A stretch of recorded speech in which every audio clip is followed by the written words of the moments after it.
In 1851, in what is now known as Iraq, archaeologist and explorer Sir Austin Henry Layard discovered a library with 22,000 tablets containing what we know to be the earliest writings on Earth. The writings date back to over 6,000 years ago when the region was known as Mesopotamia, Sumer, and Babylon.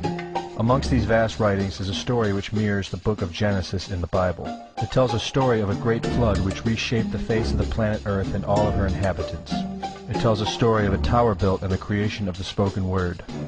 One of these scrolls includes a star map of what appears to be a sun and its planets. The writings include detailed descriptions and maps of our solar system matching what we know today and beyond. It includes a 10th planet in an orbit between Mars and Jupiter. It is written that the 10th planet Nibiru was thrust into our solar system and collided with the planet Tiamat. The remaining bulk of Tiamat over time became Eridu, the Earth as we know it, and the rest of her became the asteroid belt. In retrograde to the other 9 planets, Nibiru took orbit around our Sun in a long ecliptic or apogee. Lasting 3,600 years, it passes between Mars and Jupiter. In recent years, based on the patterns of our known solar system, astronomers have been looking for a planet with this same orbit. In search of this planet, they discovered the planet Pluto. The search continues. According to the ancient texts, this detailed information was given to them by the Anunnaki, or those who from heaven to earth came. They described the Anunnaki as a reptilian race of gods which came to the earth in fiery ships from their home planet of Nibiru, the 10th planet. It is written that these Anunnaki came to the earth to mine gold and other elements to serve in protecting the atmosphere of their distant home planet.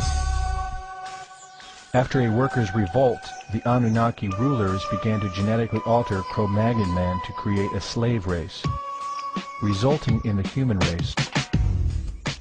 It was said that we were created by the gods in clay vessels. It is written that man was forbidden to depict the Anunnaki in their actual form. Just prior to the Great Flood, the bulk of the Anunnaki would return home, leaving numbers of them behind to watch over the earth. Anu was king. Assigned to Anu to heed his instructions. 300 in the heavens he stationed as a god. The ways of earth to define from the heaven. And on earth 600 he made reside. After he all their instructions had ordered, to the Anunnaki of heaven and of earth, he allotted their assignments. This story of reptilian gods from the heavens creating man is not at all uncommon. It in fact can be found in most every region of our planet.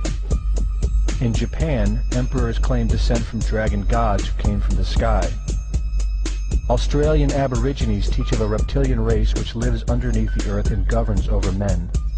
They believe they are descendants of a race of dragon humans.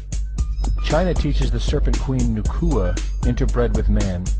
India calls these reptilian gods Nagas and claim they seeded their royal families.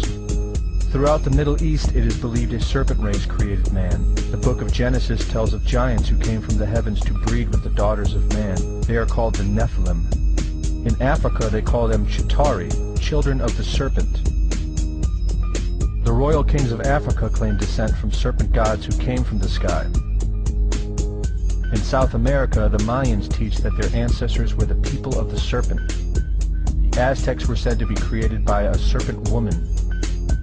In America, the Hopi Indians believe sky gods came to earth to breed with their women and refer to them as their snake brothers. The word Sioux means snakes, and Iroquois means serpents. It seems the only places you will not find this historical story is where the history has been methodically destroyed.